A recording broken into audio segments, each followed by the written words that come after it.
बाळापूर नगर परिषद अध्यक्षपदासाठी राजकीय पक्षांकडून इच्छुक उमेदवारांचे नाव गुप्त आहे। अद्याप अधिकृतपणे जाहीर झालेले नाही, परंतु कोणकोणते उमेदवार कोणत्या पक्षावर येतात याकडे शहरातील मतदारांचे लक्ष लागले आहे। अर्ज दाखल करण्यासाठी उद्याचा सोमवार हा शेवटचा दिवस आहे।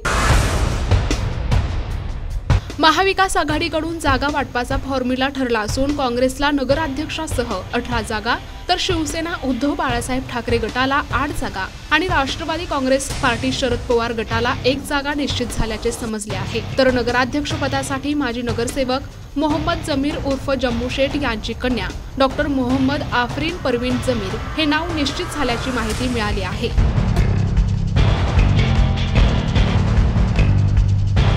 वंचित बहुजन आघाडीचे नेते माजी आमदार नातिकुद्दीन खतीब यांनी आपल्या नगर विकास आघाडी आणि वंचित बहुजन आघाडीची युती करून आपले उमेदवार उभे करण्याची पूर्ण तयारी केली आहे। नगराध्यक्ष पदासाठी रजिया बेगम खतीब हे वंचित आणि नगर विकास आघाडीकडून आपला नगराध्यक्ष पदासाठी उमेदवारी अर्ज दाखल करणार आहेत।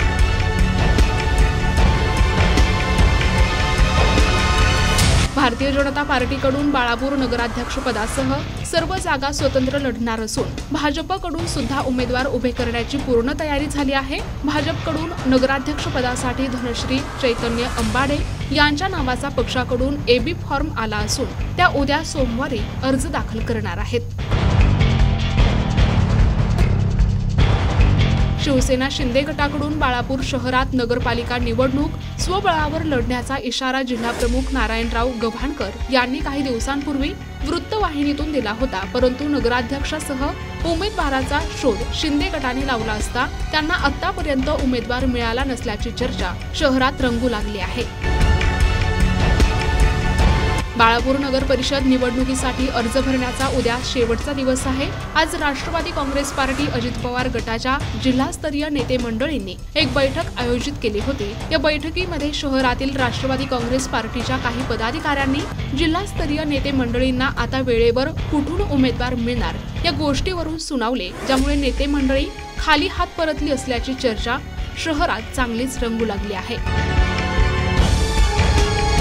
MIM हा पक्ष देखील आपले उमेदवार निवडणुकीमध्ये उभे करणार आहे। कोणकोणत्या प्रभागात उमेदवार येतो याकडे मतदारांचे लक्ष लागले आहे।